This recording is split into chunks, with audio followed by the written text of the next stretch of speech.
दोस्तों, जापान दुनिया की आलमी ताकतों में से एक मुल्क है। ये वही मुल्क है जिसे जंग अजीम दोम में तहस नहस कर दिया गया था, लेकिन इन्होंने अपनी आदत में ऐसी तब्दीलियां की कि आज दुनिया भर में इनका तोती बोलता है। जापान में पहली से छठी जमात तक बच्चों को इखलाकियात का मजमून पढ़ाया जाता है और वहाँ पहली से तीसरी जमात तक बच्चों को फेल करने का कोई तस्वुर नहीं है। जापान में तस्वुर ये किया जाता है कि इन छोटे बच्चों की तालीम का मकसद इनकी तरबियत और इनकी शख्सियत की तामीर है। जापानी दुनिया की अमीर तरीन कौमों में शुमार होते हैं, मगर इनके घर में काम काज के लिए नौकरों का कोई तस्वुर नहीं पाया जाता। घर में रहने वाले तमाम अफराद घर के जिम्मेदार होते हैं। जापान में गाड़ियों, रेस्टोरेंट और बंद मकामात पर मोबाइल इस्तेमाल नहीं किया जाता। जापान में साइलेंट मोड का नाम मैनर मोड रखा गया है और अगर ट्रेन में सफर के दौरान आपका मोबाइल बज उठा तो ऐन मुमकिन है कि आपको अपना फोन मैनर मोड पर रखने का मशवरा दिया जाए। जापान में अगर आप किसी खुली दावत या बुफे पर जाएं तो वहां पर भी आप यही देखेंगे कि लोग अपनी प्लेटों में जरूरत के मुताबिक खाना डालते हैं। प्लेटों में खाना बचा छोड़ना जापानियों की आदत नहीं है। जापानी वक्त के कदरदान लोग हैं और मिनटों सैकड़ों की भी कीमत जानते हैं। जापान में ट्रेन के सफर के दौरान कोई माजूर, बूढ़ा या हामला खातून ट्रेन में दाखिल हो तो इनके लिए फौरन जगह छोड़ दी जाती है। दोस्तों, ये थी वो चंद आदात जिनके बलबूते पर जापान ने ऐसी तरक्की की कि आज दुनिया में मयार की पहचान बन चुका है। आपने अक्सर सुना होगा कि जब भी किसी चीज के मयार की बात की जाए, मशीनरी या टेक्नोलॉजी की, तो जापान का जिक्र जरूर किया जाता है। दूसरी आलमी जंग के दौरान अमेरिका की जानिब से 2 एटमी धमाके बर्दाश्त करने वाले मुल्क जापान ने जिस तरह हालात का मुकाबला किया और टेक्नोलॉजी में अपनी मिसाल कायम की, वो काबिल तहसीन है। जापान अपनी जहानत और मयारी अशिया के साथ एक और चीज के लिए भी मशहूर है और वो है कुदरती आफात। दोस्तों, जल्जला हो या समुद्री तूफान, जापान शुरू से ही आफात की जद में रहा। दुनिया में सबसे ज्यादा जल्जले जापान में आते हैं, जिनकी औसत सालाना तकरीबन 2000 है। गुज़श्ता साल सिर्फ टोक्यो में 5 ऐसे जल्जले आए जिनकी शिद्दत 5 रेक्टर स्केल से ज्यादा थी और तकरीबन 20 जल्जले 4 से 5 शिद्दत के थे, जबकि 20 जल्जले 3 शिद्दत के और 12 मामूली नोयत के थे। गुज़श्ता 13 बरसों के दौरान लगभग 143 सुनामी जापान के साहिल से टकराए, जिनके नतीजे में लाखों लोगों की मौत वाक़ई हुई, करोड़ों बेघर हुए और माली नुकसान इस कदर है कि इसका अंदाजा लगाना मुश्किल है।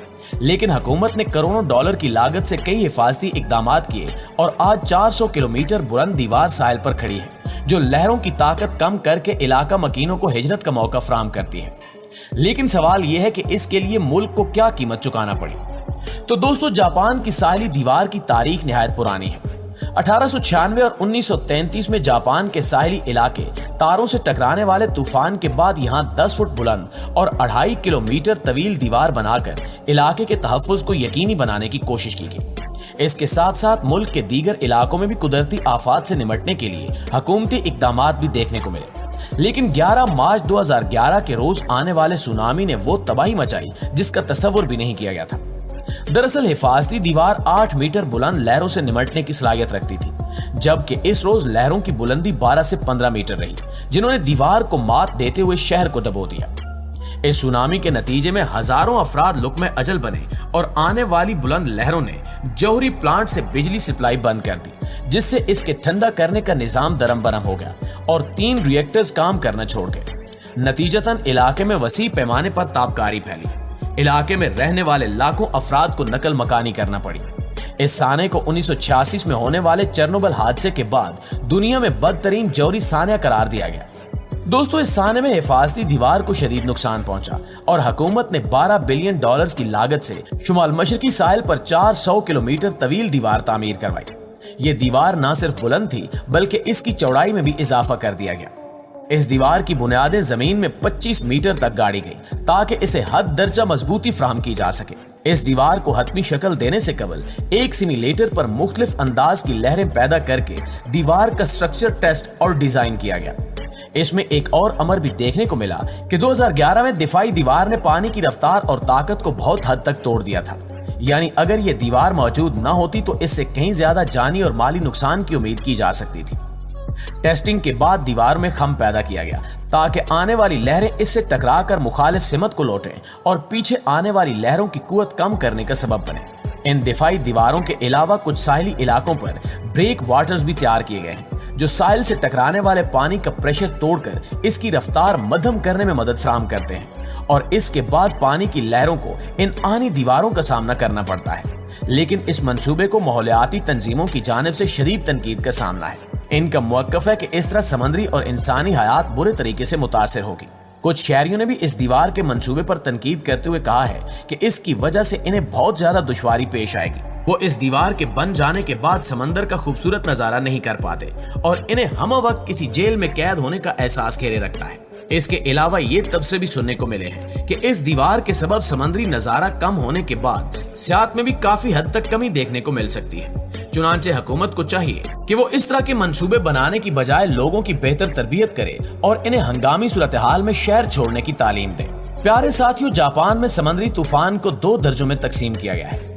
50 से 60 साल बाद साहिल से टकराने वाला निचले दर्जे का सुनामी बमुश्किल 15 फीट बुलंद हुआ करता था और ये दीवार इससे हिफाजत फराहम करने की सलाहियत रखती है। 100,000 साल में एक दफा आने वाला ऊंचे दर्जे का सुनामी रोकना इन दीवारों के लिए नामुमकिन होगा, जिसके लिए कुछ मकामात पर सुनामी मैग्नेशियन पार्क की तामीर का मंसूबा बनाया गया है। इन पार्क्स में उगाए गए दरख्त पानी रोकने के लिए दीवार के तौर पर काम करेंगे, जिनसे लहरों की रफ्तार टूटेगी। इसके अलावा देखा गया है कि ये समंदरी लहरें लौटते वक्त कई कीमती अशिया बहा ले जाती हैं। ऐसे में इन दरख्तों के तने फिल्टर का काम भी अंजाम देंगे। इस दीवार को जापान को जदीद दौर में इंजीनियरिंग का बेहतरीन शाहकार करार दिया जाएगा। अलबत्ता जापानी हुकूमत इस अमर से बखूबी आशना है कि ये दीवार सुनामी से बचने का मुस्तकिल हल हरगिज नहीं है, क्योंकि ग्लोबल वार्मिंग के सबब समंदर की सतह दिन ब दिन बढ़ने लगी है। लावाजी समंदर में आने वाले तूफानों की शिद्दत में भी इजाफा देखने को मिल रहा है और जल्जले भी बकसरत आने लगे हैं। बड़े तूफान आने पर यह अजीम शान दीवार किसी काम नहीं आएगी। तो दरअसल 12 अरब की लागत से बनने वाला ये मंसूबा इलाका मकीनों को कुछ वक्त फराहम करेगा ताकि वो जल्द अज जल्द महफूज मकाम पर मुंतकिल हो सके। जी तो मुअज़्ज़िज़ दोस्तों, ये थी हमारी आज की वीडियो। इस हवाले से आप दोस्तों की राय क्या कहती है कमेंट करके हमारे साथ शेयर जरूर कीजिएगा। इंशाल्लाह आपसे मुलाकात होती है अगली वीडियो में। तब तक अपना और अपने प्यारों का ढेर सारा ख्याल रखिएगा। अल्लाह